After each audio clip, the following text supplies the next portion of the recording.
샬롬 샬롬 샬롬 샬롬 샬롬. 하나님 사랑합니다. 여러분 주 안에서 사랑합니다. 오늘 계시록 19장 말씀이죠. 이 일 후에 큰 능력 곧 큰 성 바벨론의 멸망 후를 이야기하는 게 바로 이 일 후에 그리스도의 영광스러운 재림이 묘사되어 있죠. 이 19장은 세상 나라들은 하나님의 공의로우신 진노가 절정에 이르게 되었다.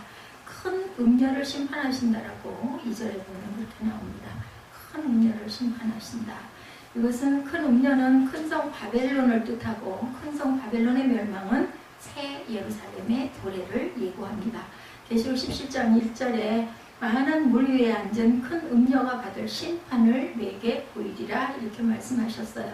17장 14, 5절에 보면 그 여자는 자줏빛과 붉은빛 옷을 입고 금과 보석과 진주로 꾸미고 손에 금잔을 가졌는데 가증한 물건과 그의 음행의 더러운 것들이 가득하더라. 그 이마에 이름이 기록되었으니 비밀이라 큰 바벨론이라 땅의 음녀들과 가증한 것들의 어미라 하였더라. 그리고 또한 17장 18절의 계시록입니다. 또 내가 본 그 여자는 땅의 왕들을 다스리는 큰 성이라 하더라. 바벨론을 이렇게 상징합니다. 빛나고 깨끗한 세마포, 아까 설명이 있었죠. 8절, 오늘 본문 8절에 마태복음 22장 11절의 예복이다. 계시록 22장 14절에 두루마기다. 이사야 61장 10절에 공의의 겉옷이라 이렇게 칭하고 있습니다. 성도들의 옳은 행실이다. 마태복음 5장 13절부터 16절에 너희는 세상의 소금이니 너희는 세상의 빛이라 너희 착한 행실을 보고 하늘에 계신 너희 아버지께 영광을 돌리게 하리라. 그것이 뭐다? 성도들의 옳은 행실. 세상의 소금과 세상의 빛. 소금은 고르게 하는 말, 화목하게 하는 말들입니다. 우리는 예수를 주로 고백함으로 화목한 직책을 받았죠. 마가복음 9장 50절에 소금을 두고 서로 화목하라. 골로새서 4장 6절에 너의 말을 소금으로 맛을 냄과 같이 하라 이렇게 말씀합니다. 그리고 고린도후서 5장 15절에서 21절에 화목하게 하는 직분을 또한 얘기하죠. 빛은 착한 행실, 곧 사랑의 열매입니다. 성령으로 하나님의 사랑이 우리 마음에 부음바 되었을 때 우리는 사랑의 행위, 사랑의 열매를 맺게 된다. 그 열매를 항상 간직해서 하나님께 영광을 돌리는 것이 하나님께서 우리를 창조하신 목적이고 그리스도로 말미암아 우리를 구원하신 목적입니다. 마태복음 5장 16절에 착한 행실을 보고 아버지께 영광 돌리게 하게 하기 위함이다. 요한복음 15장 16, 17절에 사랑의 열매를 맺고 항상 있게 하려 하십니다. 계시록 2장 4, 5절에도 처음 사랑과 처음 행위, 사랑의 열매를 우리가 맺기 위해서 하나님께 은혜를 받고 구원을 받았다라는 것이죠. 피 뿌린 옷을 입었는데 그 이름은 하나님의 말씀이라. 오늘 13절이죠. 계시록 7장 14절에 내가 말하기를 내 주여 당신이 아시나이다 하니 그가 나에게 이르되 이는 큰 환난에서 나오는 자들인데 어린 양의 피에 그 옷을 씻어 희게 하였다 이렇게 증거합니다. 짐승 거짓 선지자라고 20절에 나오죠. 여기서 짐승은 계시록 13장에서 용에게 권세를 받아 42달 동안 세계 모든 민족을 장악해서 예수 믿는 성도들을 몇이든지 다 죽이는 불법의 사람 적그리스도를 뜻합니다. 그리고 거짓 선지자는 땅에서 나온 짐승으로 이적을 행하며 사람들을 미혹하고 처음 그리고 짐승 곧 적그리스도의 우상을 만들게 하고 우상에 경배하지 않는 사람은 몇이든지 다 죽게 한다. 계시록 13장 11절에서 15절에 증거합니다. 이제 땅의 임금들을 모아서 백마탄 자와 그 군대로 더불어 전쟁을 하지만 패하고 결국 산채로 유황불못에 결국은 던져지죠. 그래서 짐승은 적그리스도를 대표한다는 것을 절대 잊지 말아야 되겠다. 증거들이 계시록 13장 4절에 용이 짐승의 권세를 주므로 용에게 경배하며 짐승에게 경배하여 이르되 누가 이 짐승과 같으냐. 계시록 13장 5절에 42달 동안 일할 권세를 받으리라. 성도들과 싸워서 이기게 되리라. 짐승을 위하여 우상을 만든다. 계시록 13장 14, 5절에 짐승의 우상에게 경배하지 아니하는 자는 몇이든지 다 죽이게 하려고 환난 때에 절 안 하면 경배 안 하면 다 죽입니다. 이렇게 순교해야만 천국에 간다는 거죠. 계시록 13장 16절에서 18절에 누구든지 이 표를 가진 자 외에는 매매를 못합니다. 이 표는 곧 짐승의 이름이나 그 이름의 수라. 지혜가 여기 있으니 총명한 자는 그 짐승의 수를 세어보라. 그것은 사람의 수니 그의 수는 666이라고 해서 666은 사탄을 의미한다고 그러죠. 그래서 6의 숫자를 666을 우리 그 기독교에서는 아주 좋지 않은 숫자로 우리 나라는 죽을 사자라고 해서 1, 2, 3, 4 할 때 4층을 없애기도 하는데 성경적으로는 육자를 굉장히 좋지 않은 숫자로 그래서 여깁니다. 그래서 이런 내용들, 돌이 산채로 유황불 붙는 물에 던져진다 20절에, 계시록 20장 10절에도 그들을 미혹하는 마귀가 불과 유황못에 던져지니 거기는 짐승과 거짓 선지자도 있어 세세토록 밤낮 괴로움을 받으리라.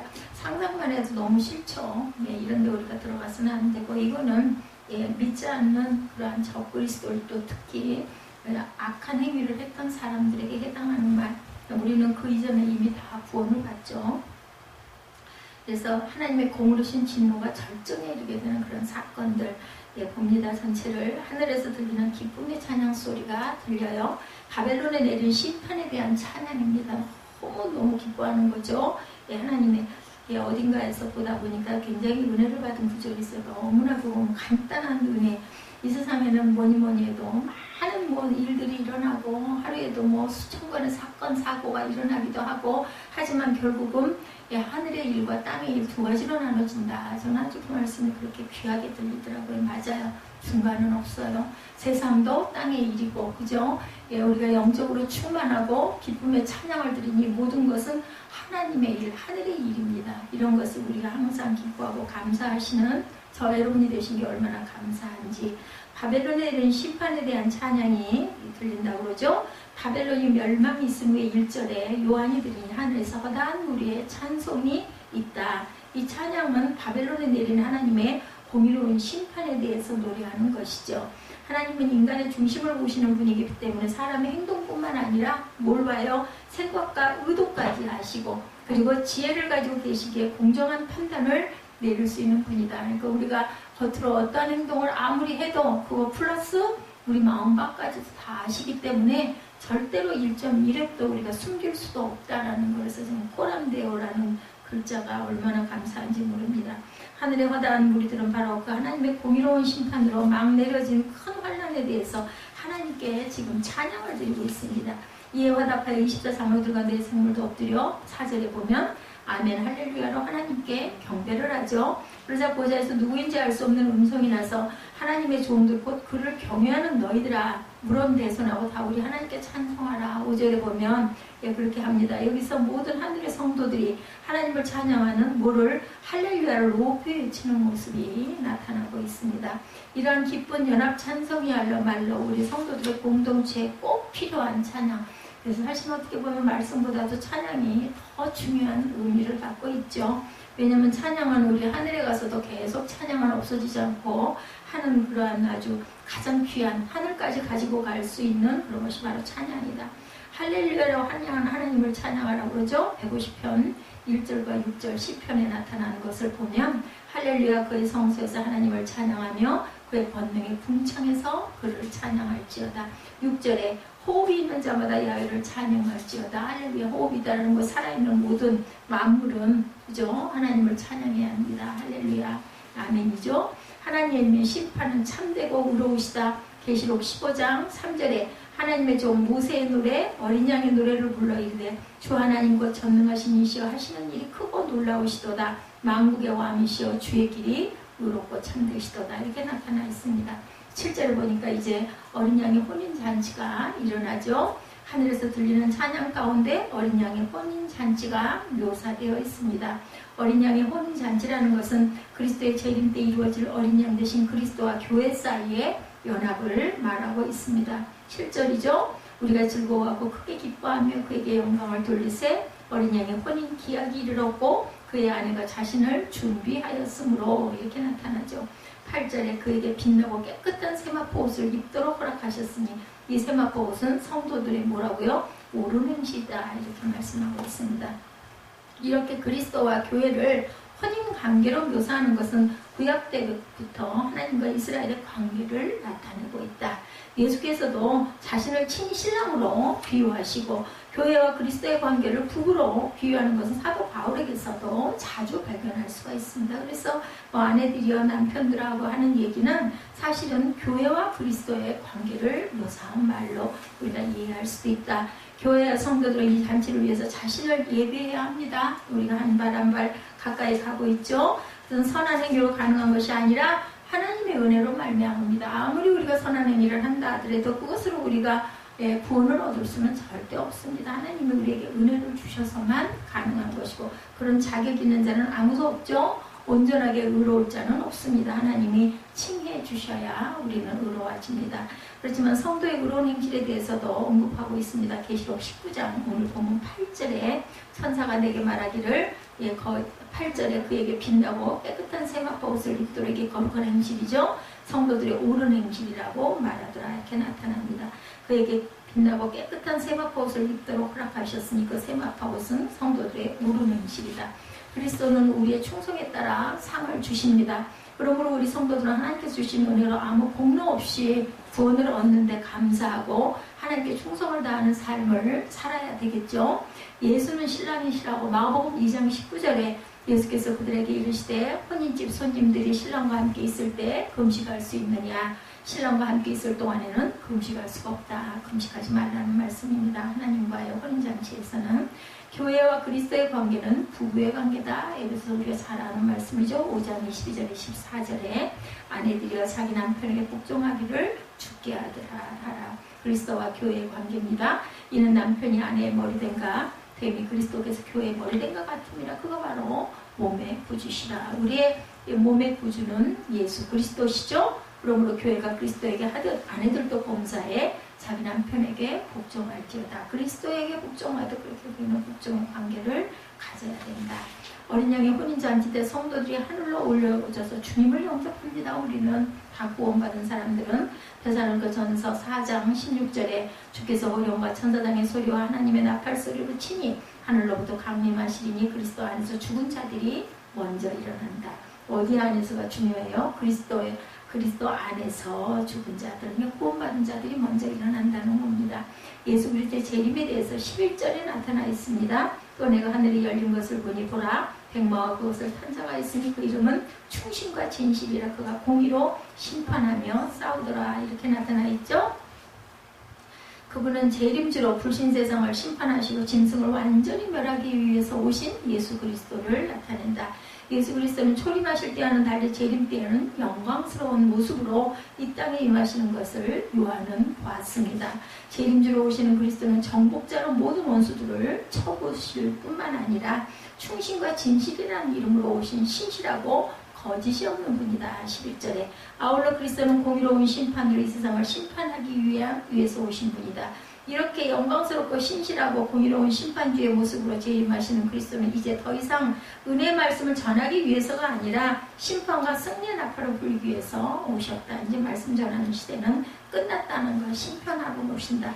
십자가상에서 하나님의 진노를 한 몸에 닿기 위해 오신 괴로움의 초림때와는 다르게 하나님의 진노의 포도주틀을 밟아 짜기 위해 재림하시는 분이다라고 15절에 그의 입에서 예리한 검이 나오니 그것으로 만국을 치겠고 친히 그들을 철장으로 다스리며 친히 하나님과 전능하신 이의 맹렬한 진노의 포도주틀을 밟겠고 그 옷과 그 다리에 이름을 쓴 것이 있으니 만왕의 왕이요 만주의 주라 하더라. 이러기 위해서 오신다라는 거죠. 이 영광스러운 재림의 모습을 상상하면서 우리는 그리스도의 재림을 고대하는 신앙의 삶을 살아야 하겠습니다. 그리스도는 만주의 주여 만왕의 왕으로 승리하신다고 17장 계시록 17장 14절에 그들이 어린 양과 더불어 싸우려니와 어린 양은 만주의 주시오 만왕의 왕이시므로 그들을 이기실 단이요 그와 함께 있는 자들 곧 부르심을 받고 택하심을 받은 진실한 자들도 이기리로다. 저 앞에서 오는 바람이 입으로 들어와가지고 기침이 나네. 조금 방향을 돌릴까요? 그리스도는 구름을 타고 오신다고 합니다. 계시록 14장 14절에 머리를 내려도 되고 옆으로 돌리셔도 됩니다. 내가 보니 흰 구름이 있고 구름 위에 인자와 같은 이가 앉아 계셨는데 그 머리에는 금 면류관이 있고 그 손에는 예리한 낫을 가졌더라고. 계시록 14장 14절에도 그리스도가 구름 타고 오시는 부분을 묘사하고 있습니다. 흰 구름이 있고 구름 위에 인자와 같은 이가 앉으셨는데 머리에는 금 면류관이 있고 그 손에는 예리한 낫을 가졌더라. 짐승의 군대와의 접전이 있습니다. 19절에 보면 그러함에도 불구하고 또 싸움을 하죠. 보나마나 이길 일이지만 그래도 접전은 있어요. 19절에 내가 보면 짐승과 땅의 임금들과 그들의 군대들이 모여 그 말탄 자와 그 군대와 더불어 전쟁을 일으켜봐도 결국은 다 죽죠. 20절에 짐승이 잡히고 그 앞에서 표적을 행하던 거짓 선지자도 함께 잡혔으니 이는 짐승의 표를 받고 그의 우상에게 경배하는 자들을 표적으로 미혹하던 자라. 이 둘이 산채로 유황불 붙는 못에 던져지고 그 나머지는 말탄 자의 입으로부터 나오는 검의 죽음의 모든 새가 그들의 살로 배불리더라. 이렇게 해서 19장이 끝납니다. 이 전쟁의 때 그리스도는 세상에 대한 절대적인 권세를 가지고 심판받을 자들을 심판하신다. 특히 그 불신자들은 이제 영원한 형벌의 장소인 유황에 붙는 못에 던져질 것이다. 또 땅에서 살아남은 자들은 그리스도 입에서 나오는 날쌘 검으로 죽음을 당해 새들에게 그 시체를 뜯겨올 것이다. 18절에 증거합니다. 그래서 모든 새들이 배부르게 먹었다고 하는 것은 하나님의 심판의 철저함과 엄격함을 표현해주고 있습니다. 한편 그리스도를 대항하기 위해 모인 자들에 대해서 여러 가지 해석을 가지고 있는데 아마겟돈 전쟁에서도 짐승과 군대들이라고 표현된 것처럼 여기서도 장차 임하여 재림하실 그리스도를 대적하는 세력이라고 상징적으로 해석하는 것이 옳을 듯합니다. 짐승은 지상 권력을 대표하는 교회를 탄압하죠. 13장 1절에 보니 계시록 내가 보니 바다에서 한 짐승이 나오는데 뿔이 10이요 머리가 7이라 그 뿔에는 10 왕관이 있고 그 머리들에는 신성 모독하는 이름이 있더라. 무적행은 사단을 가두는 일시적인 처소입니다. 20장 1절에 보면 또 내가 보매 천사가 무적행의 열쇠와 큰 사슬을 그의 손에 가지고 하늘로부터 내려온다. 그리고 불과 유황은 하나님의 진노와 형벌의 도구입니다. 에스겔 38장 22절에 내가 또 전염병과 피로 그를 심판하며 쏟아지는 폭우와 큰 우박덩이와 불과 유황으로 그와 모든 무리와 그와 함께 있는 많은 백성에게 비를 내리듯 하리라. 이렇게 말씀하죠. 유황불 붙는 못은 지옥을 가리킵니다. 계시록 20장 다음 장이죠. 10절에 또 그들을 미혹하는 마귀가 불과 유황못에 던져지니 거기는 짐승과 거짓 선지자도 있어서 세세토록 밤낮 괴로움을 받으리라. 그리스도께서는 우리 인간들을 죄악에서 구하기 위해 초림하셨듯이 이 세상의 불의를 제거하고 하나님의 공의를 실현하기 위해서 반드시 재림하실 것이다. 언제 오시는지 그때를 아는 것은 중요하지가 않습니다. 예수님 오시기 전에 모든 징조들을 이룬 후에 하나님이 정하신 때에 반드시 오실 것이다. 이 재림을 기다리면서 오늘도 우리들은 하나님의 사역을 충성되이 잘 감당하는 성도들이 되어야 될 것이다. 그 시와 때를 그걸 알려고 그렇게 노력할 필요 없습니다. 우리는 하루하루 최선을 다해서 하나님 보시고 온전한 삶을 살아가는 거죠. 19장 내용은 크게 찬양과 멸망 사건으로 구별이 되어 있습니다. 우리가 지금까지 봤지만 1절에서 10절은 하나님의 심판, 만왕의 왕의 통치기의 시작, 어린 양의 혼인식이 다가온 것을 찬양하는 내용이고 11절에서 21절은 두 짐승의 멸망을 계시한 내용입니다. 노아 홍수 이후에 인간들이 바벨탑을 건축한 사건은 하나님의 주권의 정면으로 도전하는 사악한 반란이었죠. 천하에 흩으시려는 하나님의 뜻과 달리 뭉쳐서 자기 뜻대로 살 왕국을 세우려고 인간들이 뜻을 뭉쳤어요. 구약의 바벨론 제국이나 계시록의 바벨론도 모두 하나님의 백성의 대적자로 등장을 하죠. 사도교회 시대에는 바벨론 같은 대적들이 예루살렘을 중심으로 로마 제국 전역에 퍼져 있었습니다. 그런데 하나님은 바벨탑도 바벨론 제국도 큰 성 바벨론도 다 무너뜨리죠. 어느 시대나 할지라도 하나님의 백성의 대적자를 절대로 하나님은 그냥 놓고만 보지 않으시고 용서하지 아니하신다. 이건 내버려 두는 것 같지만 사실은 분명한 것은 그들은 다 멸망합니다. 대적 백성의 중심지가 된 예루살렘을 심판하신 사건을 통해서도 이러한 진실을 우리가 역사 중에 엄중히 드러내는 것을 봅니다. 1절에서 5절은 하나님 심판의 의로움을 찬양하는 내용이었죠. 큰 성 바벨론이 무너지는 환상을 본 후에 요한은 하늘에서 허다한 무리의 큰 음성 같은 것, 그게 천상교회의 찬양의 모습입니다. 할렐루야, 구원과 영광과 능력이 우리 하나님에게 있도다, 이렇게 찬양하죠. 구원과 관련해서는 모든 영광이 어디에만? 하나님께만 있다. 구원의 능력이 오직 하나님께만 있다라고 강조합니다. 하나님의 구원 능력은 동전의 양면과 같다. 자기 백성에 대한 신혼과 원수에 대한 심판이 함께 적용이 됩니다. 신혼과 심판은 편파적으로 절대로 시행되지 않는다. 하나님은 참되고 의로운 통치자다. 2절 전반전에 그렇게 말씀하시죠. 큰 성 바벨론에 대한 심판도 자기 백성의 원통함을 풀어주신 공의로운 판단이었다. 19장 2절 전반부 우리 잠깐 볼까요?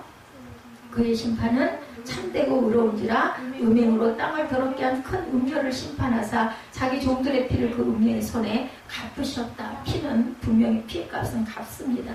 천상에 있는 허다한 무리가 선창합니다. 4절에 24장로와 네 생물도 보좌에 앉으신 하나님께 경배하며 아멘 할렐루야로 복음한다. 이게 이 아멘 할렐루야가 정말 귀한 이름이에요. 근데 이걸 입으로 고백을 안 하는 사람들은 그걸 잘 못해요. 근데 정말 은혜를 받은 사람들은 그냥 입에서 절로 나오죠. 인사도 할렐루야로 인사하고, 그러면 아멘으로 화답할 줄 알아야 됩니다. 그러자 보좌에 앉으신 분은 지휘자처럼 모든 성도가 함께 합창하도록 신호를 보내죠. 5절에 보면 보좌에서 음성이 나서 이르되 하나님의 종들고 그를 경외하는 너희들아 작은 자나 큰 자라 다 우리 하나님께 찬송하라 하더라.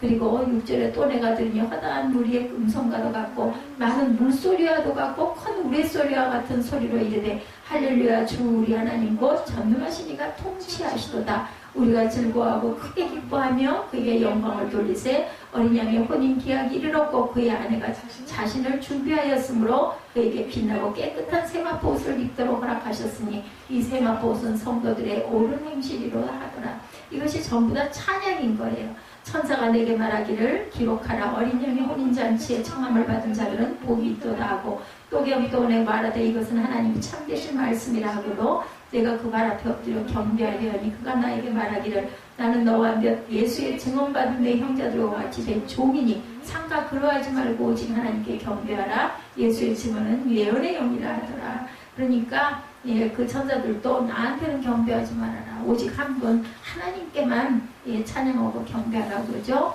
거대한 오라토리의 찬양은 이어지는 어린 양의 혼인잔치 기약단락에서 최고조에 도달을 하는 내용을 우리가 볼 수 있습니다. 구약의 증인들도 이 찬양에 참여합니다. 구약 언약 공동체를 계승한 사도교회도 찬양하겠죠. 참여해서 사도교회를 계승해 보면 교회도 찬양에 참여하죠. 짐승의 권세가 작용하는 세상에서 그리스도의 증인으로 살려고 할 때 교회는 아픔을 감당하면서 인내해야 했었어요. 그런데 그 삶은 결국 영광스러운 찬양으로 끝난다라는 거. 6절, 7절의 그 상반에도 하나님의 통치의 시작을 찬양하는 내용으로 나타났었죠. 우리가 읽어본 것처럼 천상에서 허다한 무리의 음성, 많은 물소리, 큰 뇌성 같은 찬양이 울려나왔다. 그리고 6절에 할렐루야 주 우리 하나님 곧 전능하신 이가 통치하시도다 라고 고백을 합니다. 찬양으로. 원래 하나님의 통치는 천지를 창조하신 이후에 당연히 중단된 일은 한 번도 없었습니다. 그런데도 통치하심을 찬양한 까닭은 특별한 의미의 통치가 시작되었기 때문이다. 어떤 우리가 의식을 할 때 뭐 빵빠레 울리고 그죠? 아주 웅장한 오라토리아가 울려 퍼지는 것처럼 큰 성 바벨론으로 상징되는 짐승의 나라가 철저히 파괴되면서 시작된 우리 주님의 특별한 통치에 초점을 맞춘 찬양, 만왕의 왕이신 우리 주께서 통치권을 직접 행하시기 시작하신 것이 예루살렘 멸망 사건부터입니다. 이 사건 이전에는 사도들을 통해 간접으로 그분 나라를 통치하신 사도교회의 시대였었고 이제는 직접 만국을 통치하시는 보편교회 시대가 열려 있습니다. 지금 우리들도. 그래서 천상의 성도뿐 아니라 지상의 성도도 함께 찬양한다. 우리가 즐거워하고 크게 기뻐하여 그에게 영광을 돌려야 되겠다. 7절 앞부분에 나타납니다. 그리고 7절 후반부에 말씀하죠. 7절 후반부에 뭐라고 말씀하세요? 어린 양의 혼인기약이 임박했음을 찬양하고 7절 후반부에는 어린 양의 아내가 신부의 입장을 준비하고 있다. 7절 후반부에는 그렇게 말하죠. 그의 아내가 자신을 준비하였으므로 하나님은 신부를 빛나고 깨끗한 세마포로 단장하게 합니다. 우리를 깨끗한 행실로 단장을 시키시죠. 지금도 오늘도 지금 이 순간도 그 일을 해가고 계십니다. 이 세마포는 뭐라고요? 성도들의 옳은 행실이다. 어린 양의 피에 씻어 희귀한 옷이기도 하다. 흰옷의 상징입니다. 그래서 신부로 선택받은 이는 신랑이신 어린 양의 물로 은혜로 말미암아서 우리가 신부로 선택을 받죠. 신랑이 피 흘리신 공로로 신분을 값없이 우리는 얻었다. 세마포 예복으로 갈아입고 신랑을 맞이하도록 도와주십니다. 하나님은 은혜로 선택하신 성도가 옳은 행실로 살 수 있도록 그분의 전능하신 능력을 행사하시고 천사가 요한에게 특별히 기록하게 한 말씀이 있습니다. 9절 상반절에 보면 어린 양의 혼인잔치에 청함을 입은 자들이 복이 있도다. 아멘. 천사는 이것을 하나님의 참되신 말씀이라고 강조하죠. 세속은 어린 양이 혼인잔치에 초청받은 일이 복된 줄을 몰라요. 세속에 있는 사람들은. 그죠? 초청을 진심으로 사양하며 너나 혼인잔치에 가라. 우리 그 찬송 있죠. 보면 그죠? 모두 다 바빠가지고 나는 갈 수 없어 합니다. 복을 세상에서 찾기 때문입니다. 혼인잔치 참여가 얼마나 복된 일인지 설명하면 신은 내색을 하고 더 감고 나면 혐오합니다. 자기는 지옥이 더 좋다며 조롱을 합니다. 과연 내세에 가서도 그렇게 될까? 과연 천국에 가서도 그들의 수명이 끊어지고 나서도 그런 소리를 할까? 땅을 쳐도 소용이 없습니다. 그때는 누구나 다 인정하는 건 믿는 자든 안 믿는 자든 한 번은 간다라는 걸 어린 애들도 압니다. 얘기하면은 한 번은 죽어 다 얘기해요. 근데 누가 죽는다고 합니까? 돌아간다고 하죠. 그죠? 예, 아무런 관계가 없는 아주 정말 비하해서 얘기할 때는 죽었대 이렇게 얘기하지만 우리가 가까운 사람들 아니면 정말 이름 있는 사람들 주변 사람들 얘기할 때는 이웃 사람을 얘기할 때도 돌아가셨어 이렇게 얘기합니다. 그런데 그 일의 복됨을 누구보다도 잘 아는 요한은 감격하죠. 은혜를 받은 사람은 압니다 그것을.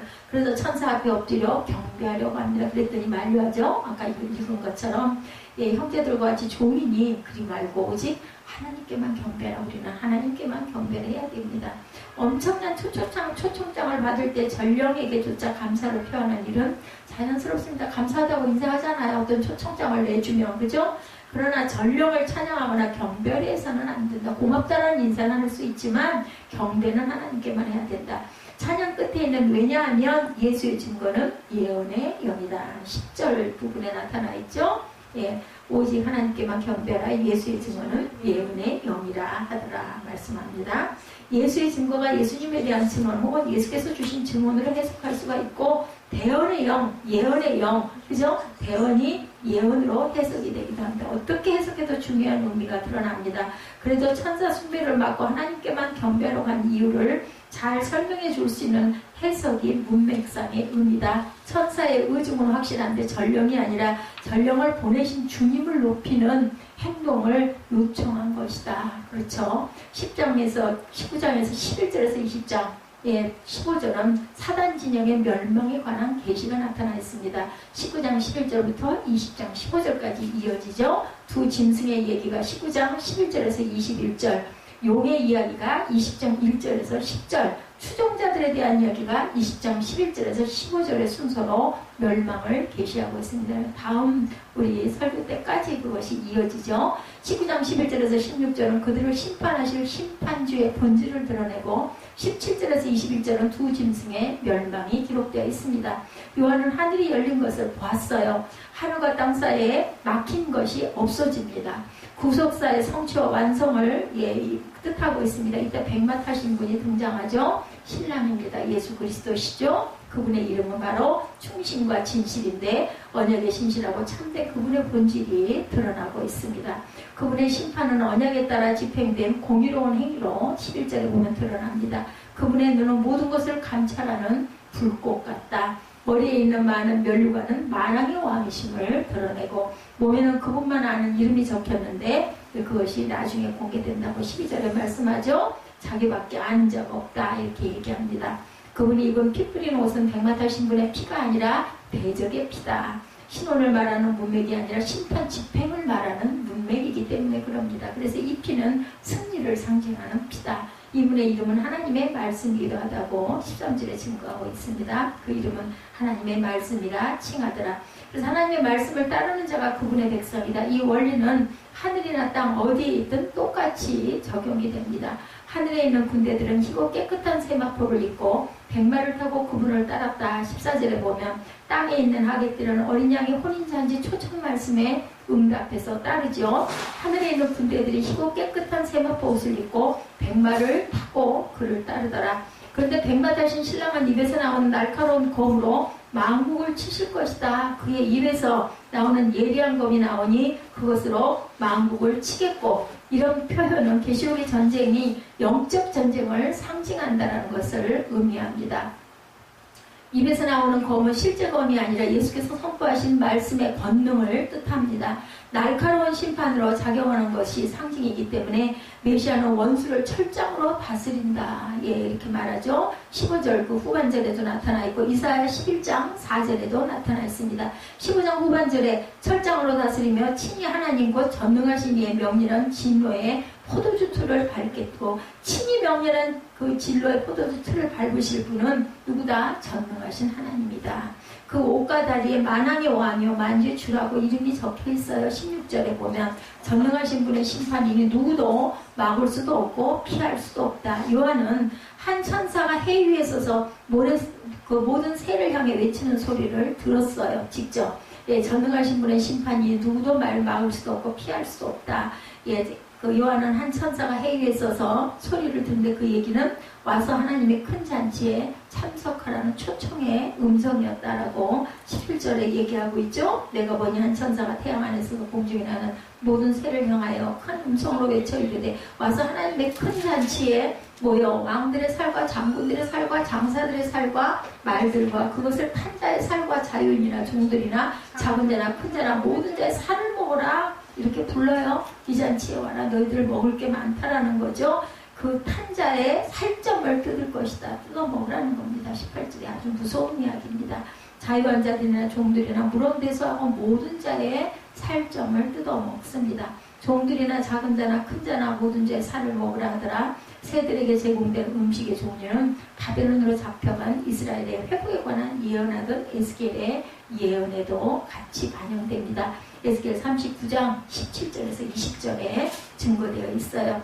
이 새들은 다섯 번째 나팔 심판 때 등장한 황충과 똑같은 역할을 한다. 9장 4절에 나타납니다. 이마에 하나님의 인을 맞지 않는 자들에게만 고통을 주었던 황충처럼 새들도 전능자께서 말씀의 권능으로 지신 패배자들의 시체만 뜯어먹기 때문이라는 겁니다. 어린 양의 혼인잔치와 병행해서 새들도 잔치를 합니다. 짐승과 짐승을 추종하는 땅의 임금들과 그 군대들이 백마 타신 분의 군대를 대항해서 전쟁을 일으켰다가 패배한 것이 새들의 잔치의 배경이 됩니다. 또 내가 보매 짐승과 땅의 임금들과 그들의 군대들이 모여 그 말탄 자와 그의 군대와 더불어 전쟁을 일으키다가 이렇게 말씀하고 있죠. 19절에 보면 전쟁을 일으키다가 이것이 바로 아마겟돈 전쟁과 병행한다. 16장 11절에서 16절에 아마겟돈 전쟁에 대해서 나오죠. 이 전쟁에서 짐승과 거짓 선지자가 사로잡혔어요. 사로잡힌 짐승은 바다에서 출현했던 용의 화신인 바다 짐승이고 거짓 선지자는 짐승의 표를 받게 되고 짐승의 우상에게 경배하도록 이적으로 미혹했던 땅 짐승들이다. 짐승이 잡히고 그 앞에서 표적을 행하던 거짓 선지자도 함께 잡힙니다. 두 짐승은 산채로 유황불 붙는 못에 던져졌고 잡혔으니 이는 짐승의 표를 받고 그의 우상에게 경배하던 자들을 표적으로 미혹하던 자라. 이 둘이 산채로 유황불 붙는 못에 던져지고 나머지 추종자들은 백마 타신 분의 입에서 나오는 검에 결국은 모두 다 죽었다라고 증거됩니다. 20절에 그러자 새가 살점으로 배불렀다. 21절이죠. 그 나머지는 말탄 자의 입으로부터 나오는 검의 죽음에 모든 새가 그들이 살로 배불리었더라. 신혼과 심판이 동시적인 것처럼 혼인잔치와 원수 멸망도 동시에 진행이 됩니다. 19장에서 어린 양은 신랑이죠. 신랑의 신부는 만왕의 왕이십니다. 백마 타고 출전해서 하나님의 말씀으로 만국을 치시는 분이고 하나님은 신부를 단장하시고 혼인잔치를 준비하시고 하객을 초청하시는 신랑의 아버지이십니다. 신부는 사도교회 시대 동안 단장함에 예비했다가 주후 70년에 예수님 오신 70년에 어린 양께서 바다짐승, 제국과 땅짐승, 음녀 바벨론을 심판하신 직후에 신부 입장하듯 등장하는 보편적인 교회를 말하고 있습니다. 그래서 보편 교회 시대는 어린 양의 혼인잔치 기간이기도 하다. 혼인잔치는 영원한 행사가 아니므로 언젠가는 끝나죠. 우리를 초청하고 있잖아요. 혼인잔치 여기에 놀러 오셔, 여기에 오셔, 같이 먹읍시다 하고 초청을 해요. 계속 초청합니다. 그래서 교회마다 그죠? 그런 그 행사들을 많이 하죠. 누구를 이제 뭐 태신자를 뵈서 그리고 잉태하고 그리고 잔치를 하는 부분을 계속 교회들에서 일어나고 있습니다. 보편교회 시대가 끝나면 혼인잔치를 끝낸 신랑 신부처럼 교회는 그리스도와 함께 새하늘과 새 땅에 들어가 거기서 영원히 함께 살 것이다. 근데 교회가 교회되고 그리고 성도가 온전한 성도스러운 모습을 이루어 가기를 하나님은 오늘도 저와 여러분을 바라보며 기대하고 계시는 그러한 시대가 지금 이미 도래해서 열리고 있다. 왜냐하면 보편적인 교회 시대가 열려 있고 혼인잔치는 계속 지금 일어나고 있는 상황입니다. 이것이 언젠가 끝이 납니다. 그 시와 때는 하나님만 아시겠지만 우리는 하나님의 뜻을 우리가 온전히 깨달아 알고 우리가 하나님이 보시기에 아름다운 세마포를 입은 귀한 신부의 모습을 지녀야 되겠다는 것을 잊지 않게 하시는 저와 여러분 되시기를 주의 이름으로 축복합니다.